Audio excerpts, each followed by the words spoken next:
Africa Prime, brought to you by Jameson's Select Reserve. The general, national and provincial audit reports have been released in South Africa, and the results are in many senses disheartening, with around 1,640 investigations underway with around 20 billion rand in unauthorized spending. Joining us now is the South African Auditor-General, Terence Nombembe, joining us for this edition of Africa Prime. Mr. Nombembe, thank you very much for joining us. Great to have you on the program. That 20 billion rand that I was alluding to with regard to unauthorized spending and irregular activity really relates to the likes of the supply chain management and the fact that we're seeing a lot of irregularities within this space. It's something that we've been discussing for many years. Do you think that it's endemic in South Africa?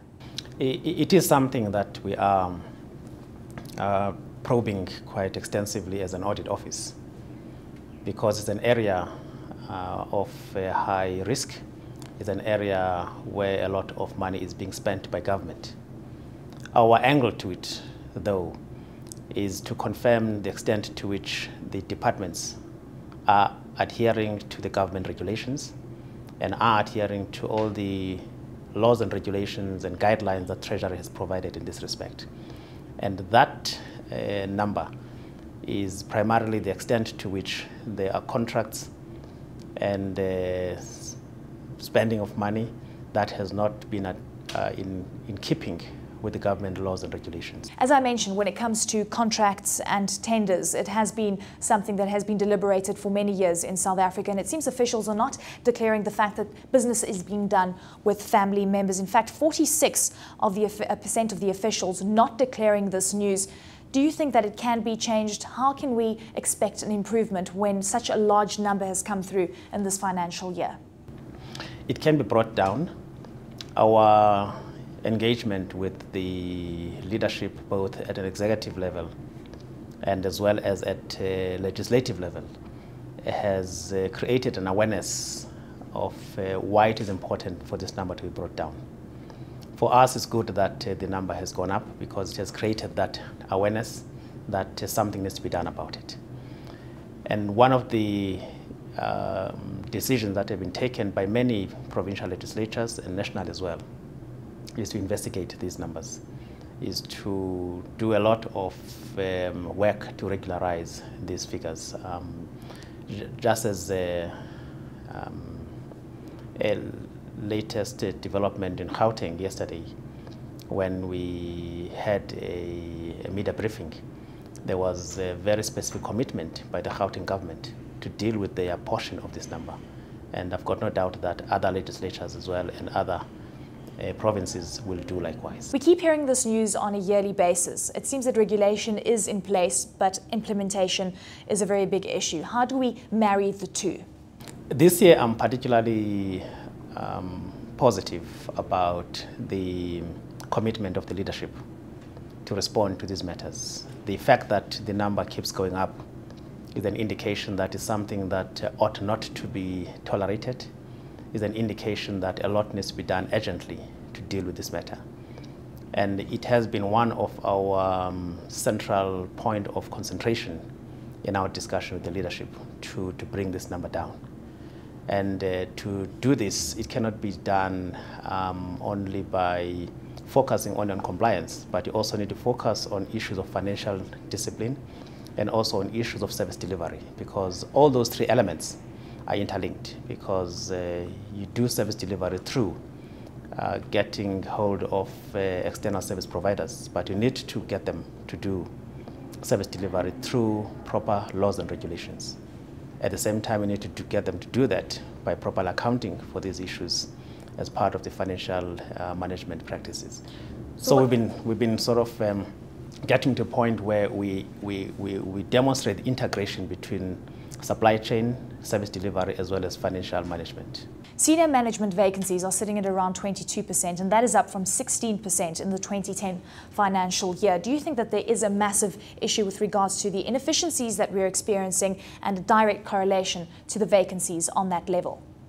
It is in fact for that reason that we've been integrating our messages, so that we don't look at the symptoms in isolation, but we look at the root of what gives rise to those symptoms. You are quite correct.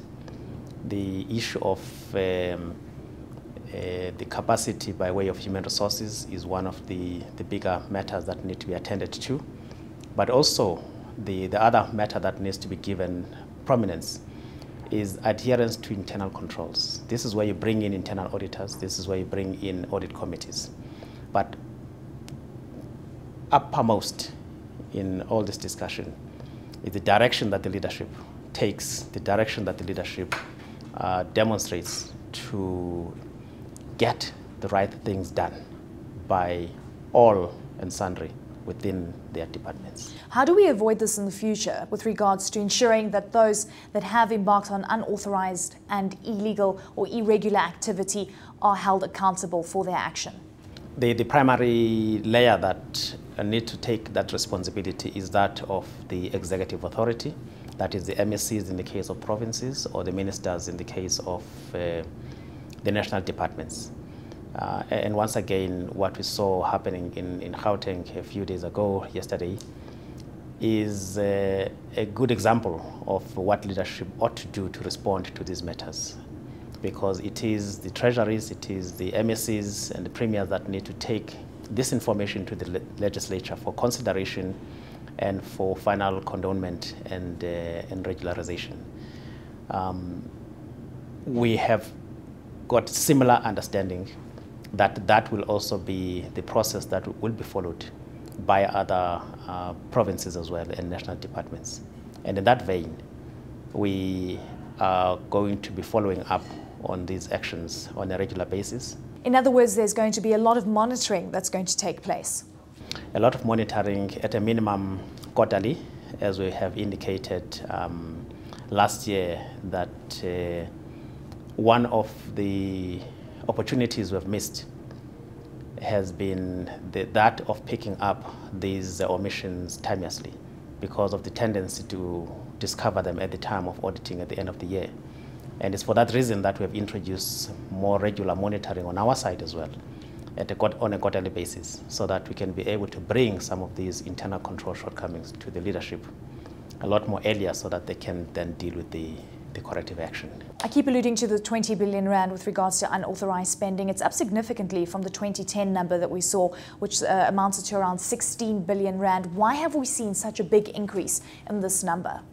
The main reason for the increase is the level of enhanced and heightened scrutiny that we have introduced on our side as well. We used so better auditing rules and regulations that have come through. It is more intense auditing for one reason, that we used to audit supply chain as part of financial auditing in isolation as incidental to financial auditing.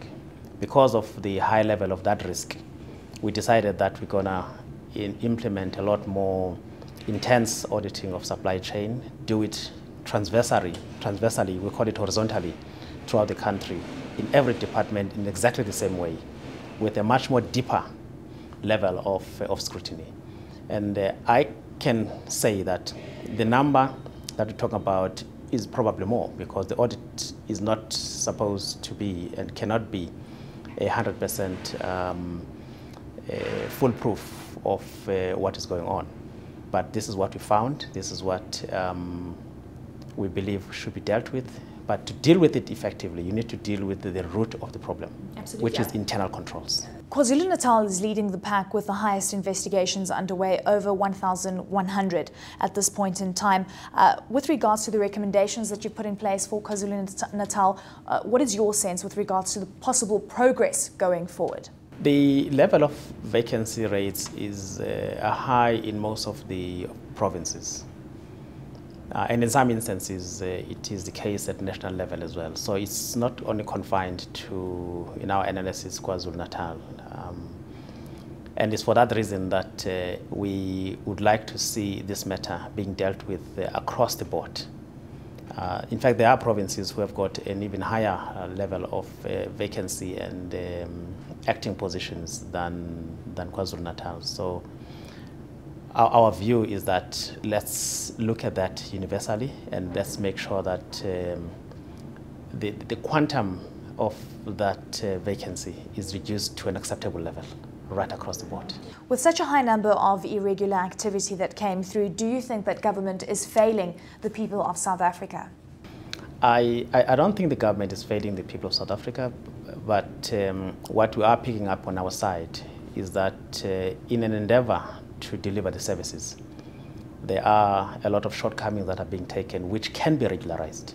And this is why these findings are being brought to the attention of the executive leadership and leadership at the level of the legislature, for them to do something about the fact that shortcuts may have been taken, omissions of laws and regulations have been embarked upon. In that event and in that process and in the investigations that we are citing, which we welcome, we will then distinguish between that was genuine and that was mischievous. And then appropriate action can be taken with investigations. And it seems a lot of the departments that are very critical and crucial to the development of South Africa are the ones that are also under the limelight. The health department, for example, underspent 1.4 billion rand, the reasons being several lengthy tender processes. This is very disappointing to South Africans, given the fact that health is a very important element, especially to the poor. What kind of recommendations have you put in place for the health department? With regard to the health department, in fact, I can extend this to education, social development, public works, as well as human settlement.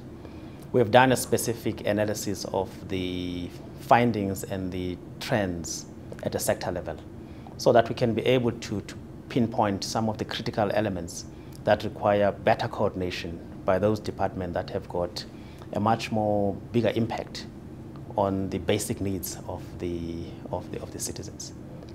And in that respect, our engagement regularly with the combined ministerial and MEC forums, like I think they call them MINMEC, others they call them councils, is what we are doing to bring some of these recommendations on our side at the level where the national minister and the provincial MECs are sitting together to deal with issues of broader national interest. What if these recommendations that you've put in place are not adhered to? What is the route from there?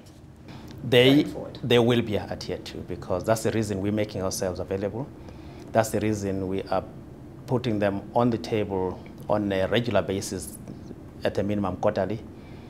And I see no reason why, with this effort and with this trend, that these recommendations can be ignored. And our early indications are that they are being taken seriously. Some of them will take longer. And those that take longer, our view has been that let's have a clear time frame and clear milestones, so that as we come and review, we can be assured that the milestones for a particular year have been achieved. How much power does the Auditor-General have? Do you have the ability to pull the plug on certain things if the recommendations that you've put in place are not adhered to? We do not have the power to manage government at all. Our responsibility is reporting the status of performance of government insofar as the credibility of their information and insofar as the strength of their internal controls. And therefore our messages are to a large extent about how is leadership responding to their action plans. And part of those action plans will be the achievement of the milestones. And if they do achieve the milestones, we will acknowledge that. If they don't, we'll report as such, and the reasons why they have not been adhered to. And that's why we're engaging with the leadership regularly and intimately, so that we can have a better appreciation of what are the obstacles to achieving the set milestones. Do you think that you are being heard by government? We are being heard, and that is the reason why the appetite for communication with the leadership has been heightened. The level of invitations now and honoring of the appointments with the leadership has become even better post this audit. Last year, one of the reasons we could not achieve some of the set targets was because leadership did not necessarily make themselves available. And I can appreciate that the value and the benefit of these engagements were not understood. This time around, with our roadshows, that's one of the areas that we harped on and demonstrated what opportunities we have lost by not making ourselves available.